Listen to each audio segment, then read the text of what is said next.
Evening, it's the old fat on a motorcycle again. Just doing a bit more about myself. I've had quite a few nice comments come through in the comments section of my This Is Your Life Part 1.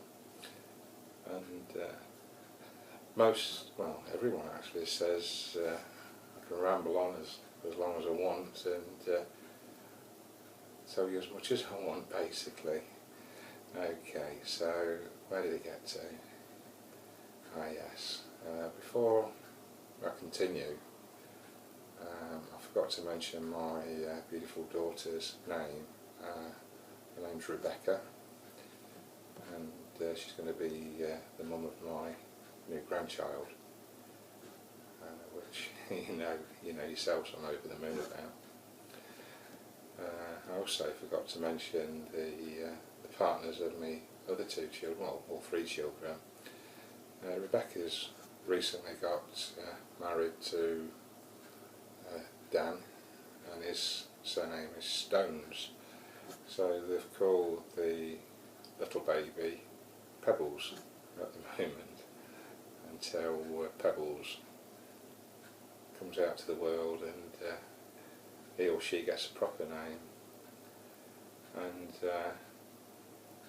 my middle son, Adam, he's married to my daughter-in-law, a wonderful daughter-in-law, and her name is Carrie Ann.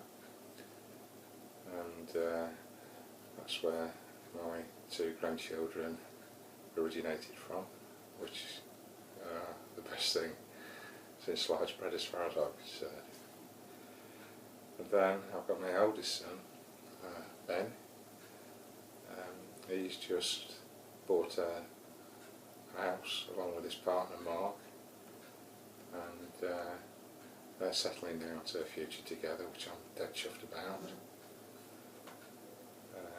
So all in all, that's sort of the family side sorted out. I mustn't, of course, forget Bruv, mini fart.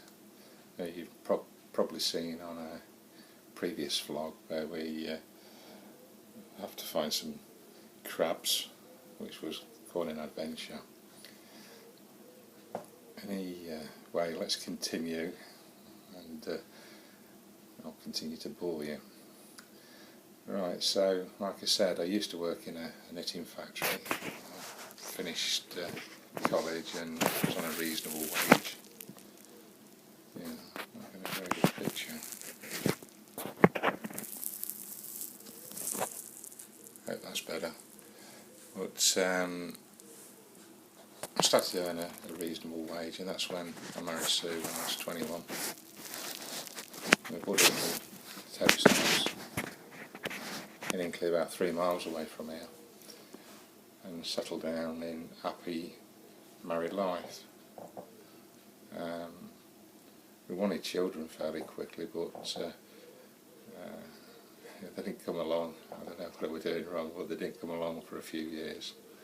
So we had plenty of time together, which was nice. I mean, I was only 21 and my wife was 20. And I continued along at Fine Jersey as a knitting machine mechanic, and eventually I got a little bit bored, and the opportunity come along to join a company called Vernon Cooper, who were based in Leicester.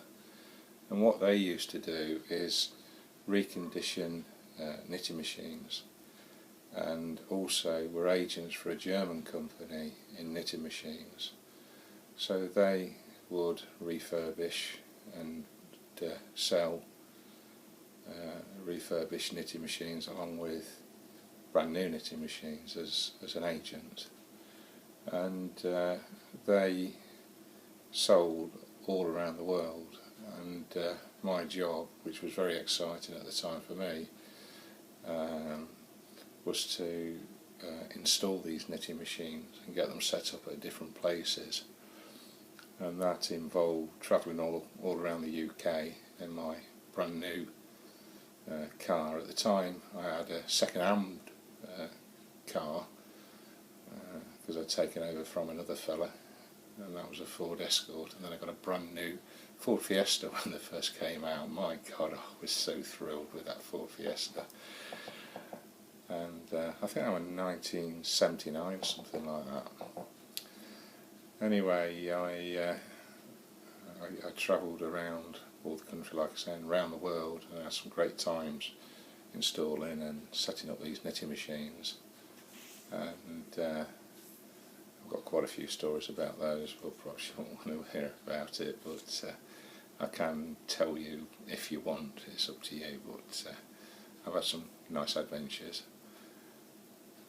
I'm just going to switch it off again for a second. My video's starting to get a bit grainy because I'm recording on my mini iPad and it's starting to get quite dark outside.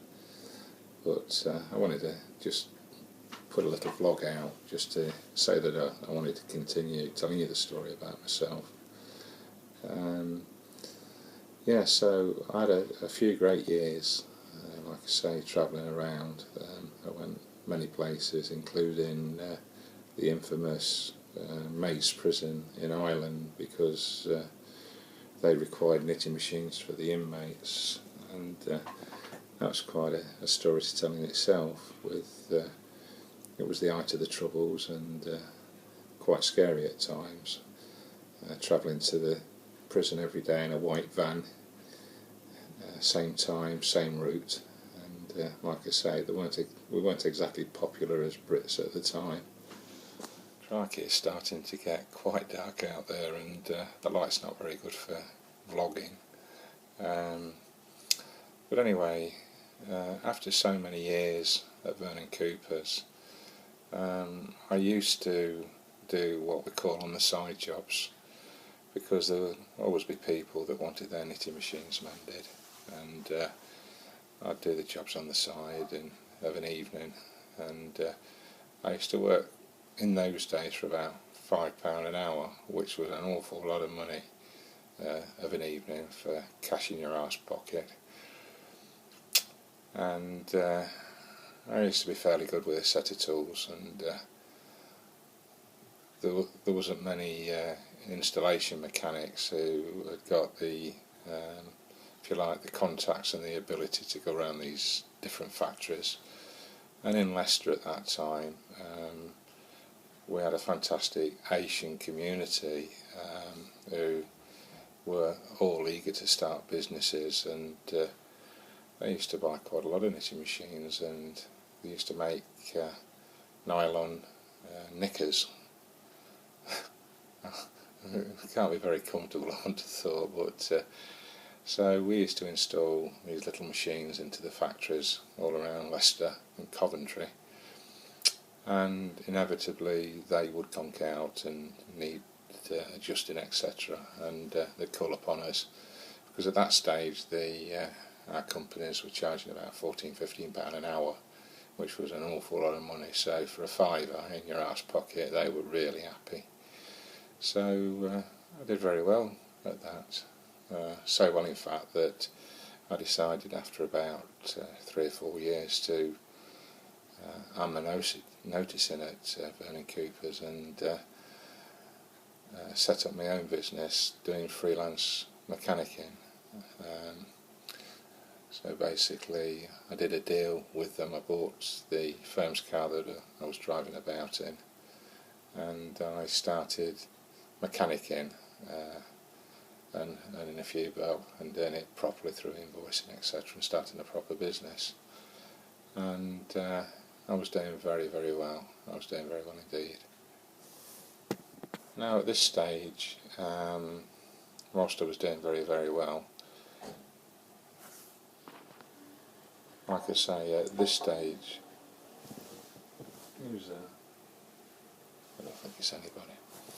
Anyway, again, at this stage, the first company that I worked for, Fine Jersey, decided that it wasn't a viable business anymore to keep the factory open.